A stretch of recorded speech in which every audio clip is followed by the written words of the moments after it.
ನಾನು ಈಗಲೂ ನಿನ್ಗೆ ಹೇಳ್ತಿದ್ದೀನಿ, ಆ ಮನೆಗೆ ಹೋದರೆ ತುಂಬ ರಿಸ್ಕ್.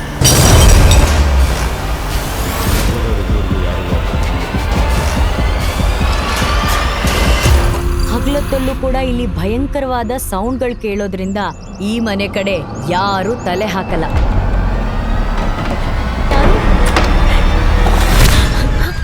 ಹಾಯ್ ಸಾರಾ, ನಿಮ್ ಫಸ್ಟ್ ಸಬ್ಸ್ಕ್ರೈಬರ್ ನಾನು. ನಿಮ್ ಪ್ರತಿ ವಿಡಿಯೋಸ್ ಲೈಕ್ ಶೇರ್ ಸಬ್ಸ್ಕ್ರೈಬ್ ಎಲ್ಲ ನಾನೇ ಮಾಡ್ತಾ ಇರ್ತೀನಿ.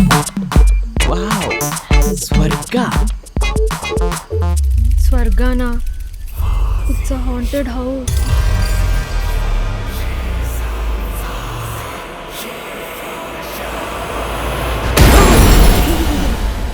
ಹೆದರ್ಕೊಂಡ್ಯಾ? ಇಲ್ಲ, ದೆವ್ವ ಬಂದ್ರೆ ಹೆಂಗ್ ಭಯ ಪಡ್ಲಿ ಅಂತ ಪ್ರಾಕ್ಟೀಸ್ ಮಾಡಿ. ನನ್ನ ಇಷ್ಟು ವರ್ಷದ ರಿಸರ್ಚ್ ಅಲ್ಲಿ ನನಗೆ ಇದುವರೆಗೂ ಆಗದೆ ಇರೋಂತ ಒಂದು ಹೊಸ ಅನುಭವ ಈ ಜಾಗದಲ್ಲಿ ಆಗ್ತಾ ಇದೆ. ಸಾಮಾನ್ಯ ಮನುಷ್ಯರು ಯಾರೊಬ್ಬರು ಇಲ್ಲಿಗೆ ಬರೋಕ್ಕಾಗಲ್ಲ. ಅದನ್ನು ಮೀರಿ ಯಾರಾದರೂ ಬಂದರೆ ಇಲ್ಲಿಂದ ಜೀವಂತ ಹೋಗಿರೋ ಉದಾಹರಣೆಗಳೇ ಇಲ್ಲ.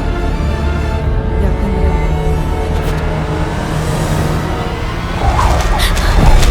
ನನಗೆ ಈ ದೆವ್ವ ಭೂತ ಅನ್ನೋದ್ರ ಮೇಲೆ ಒಂಚೂರು ನಂಬಿಕೆನೇ ಇಲ್ಲ.